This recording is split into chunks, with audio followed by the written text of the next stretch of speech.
I tried to shoot this 5 different times in the backyard, but I can't because I live super close to the airport and just planes every 30 seconds. So here I am in the car. This is the only place that I can shoot that there's no noise. Anyway, sorry for the crash out. I'm training for the Houston Marathon this year with a goal time of 3 hours and 30 minutes. I'm going to get there with the help of my friends at Revive Plunge, and I'll talk a little more about them later. We've been building up mileage. I've been building up volume, and that's exactly what I want to talk about today is volume building. So whenever we say volume as runners, that literally just means the number of miles per week, similar to volume in a cup or something.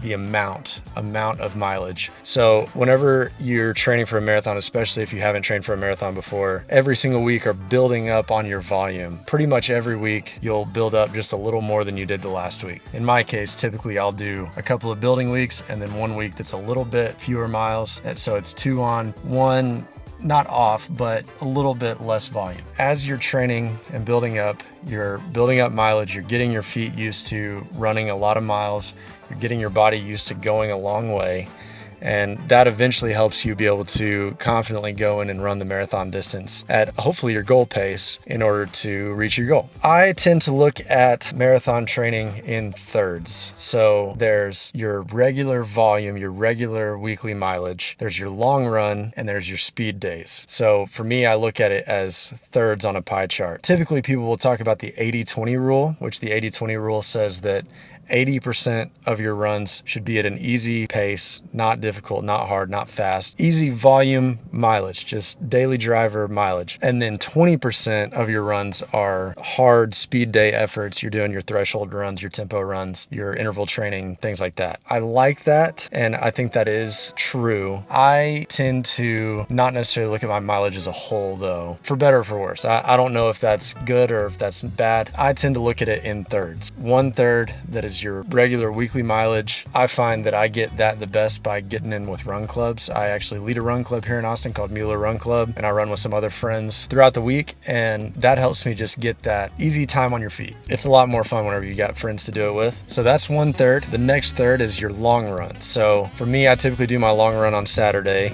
To me, a long run is anything 10 miles and over. A long run can mean different things to different people depending on the kind of mileage that you're able to do at the time. For me, that tends to mean 10 miles or more I would consider to be a long run. I'll prepare differently for it. I'll make sure and take some water with me with some electrolytes in it, make sure and take some gels to be able to keep my energy up during the whole thing. Since we spoke last, I've done 3 long runs. Luckily, living in Austin, there's so many places to run. There's really a lot of unique places to get to see. I personally really love going and running on the UT campus. Game day today, we're gonna hope that Mississippi State doesn't take us down. This year, anything's possible though. But yeah, I love going to run on the UT campus. 2 of the 3 of these runs that I've done since we last spoke have been on the UT campus, and it's just really beautiful out there. But whenever I'm approaching a long run, I usually will choose a route that is nice and scenic, something that I am going to be interested the whole time. I usually will try to pick out landmarks that I want to see along the way. I want to make sure and see the Blanton Art Museum. I want to see the Capitol. Just kind of make it a little sightseeing trip, and that makes it a whole lot more fun because in today's example, I ran 14 miles. If you're doing 14 miles with the same kind of scenery the whole time, at least in my case, I get a little bored. I want to make it interesting. I want to have landmarks that I'm looking forward to seeing. In today's run's case, and also last week, I also knew that the last 5 or so miles was going to be pretty hilly. I made sure and took it real easy, 9 to 10 miles, to make sure that I had enough energy conserved to do those hills at the end. But that was also a thing that I was looking forward to. Kind of hard to say you're looking forward to hills, but it's a thing that I know is coming, so I'm preparing for it, preparing with the miles that I'm leading up to have it in my mind that, okay, these hills are coming. I can have fun with it. You know, I can understand that running these hills is actually going to help me out in the long run, even though it's not very fun. I always make sure and take a water bottle, a handheld water bottle with electrolytes of some kind. Have been using Scratch hydration for my long runs. I actually ran out, so I had an element package that I put in there today, which that was great.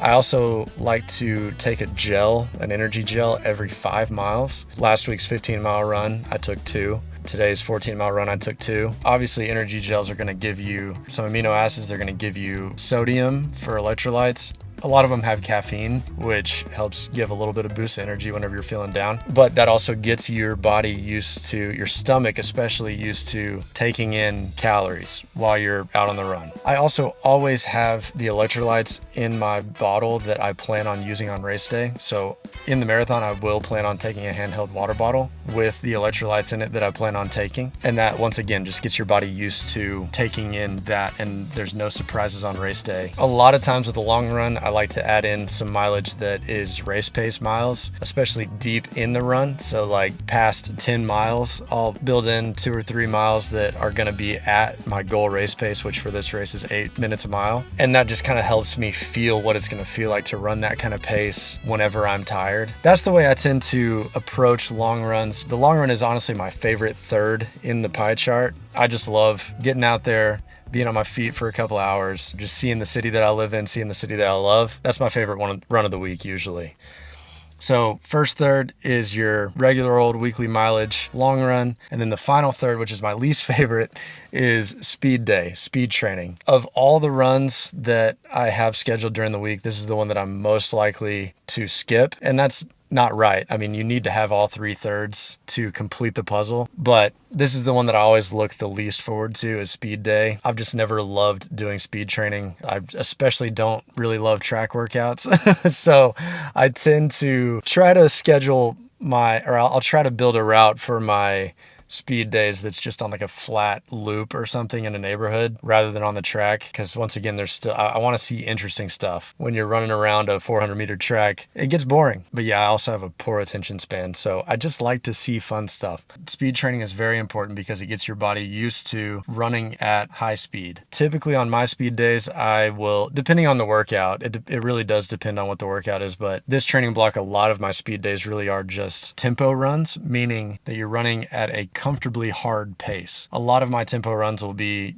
5, 6, 7, 8 miles, and you're just running at a pace that is hard, but that you can sustain. So I've actually tended this training block, I don't know if it's just naturally where my body goes, I've tended to keep it right around my goal race pace of 8 minutes a mile. And that has really just helped me to get used to that feeling of running that pace for several miles. Obviously on race day, I'm gonna have to run that pace on average for 26 miles. On my speed days, it's just kind of helped me to just have that goal race pace, get used to what it feels like, get used to that stride length, get used to what my body feels like when I run that pace. And that has helped me because I can envision that race. But once again, it's really easy for me to sleep in on those days and decide that I don't want to go do it. That's okay. We all have stuff that challenges us. And if it was easy, everybody would do it. That's a challenge that I have been giving myself, is that if it was easy, everybody would do it. I'm doing the hard thing, choosing the hard thing. So those are my 3 thirds that I tend to look at. Once again, really 80% of your training volume is easy mileage, just easy conversational pace. You could do it with somebody and talk the whole time. And then 20% is hard, and that's your speed day intervals or those few miles in your long run that you might go race pace or faster. So there's those things. I've also tried to look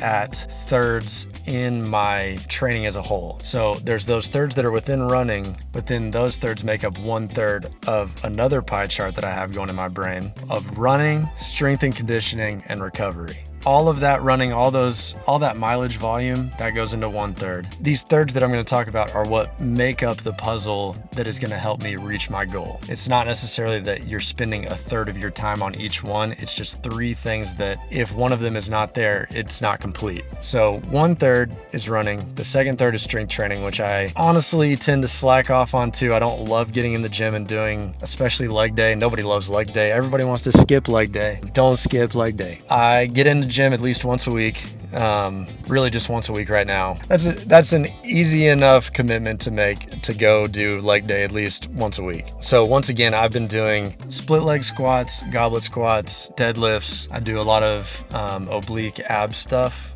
and I will do just one of every other muscle group. So like I'll do one bench press workout, I'll do one bicep, one tricep, one shoulder, kind of thing. So that's my second third: running, strength and conditioning. That last third is recovery. In recovery, I sort of put not only the things that you do outside of running, so like for me, that's cold plunging, stretching, doing yoga, those kind of things, but I also put in your warm-ups before running. That brings in my partner in this, Revive Plunge. They are a cold plunge and sauna company right here in Austin, Texas, and they are helping me get to my goal time of 3 hours and 30 minutes at this Houston Marathon. I have been using their cold plunge for a while, for about a year now, probably. It has absolutely helped in my recovery. I've never used it super consistently during a marathon training block though, and I have this time, and I can definitely tell that it's helping. It just really kind of soothes all those aches and pains that you get after doing a long run, especially, after that 15-mile long run last week. Man, my feet were on fire and my legs were just so tired. I jumped in the cold plunge after, and man, like it was kind of like it just kind of soothed everything in my legs, which was just an incredible feeling.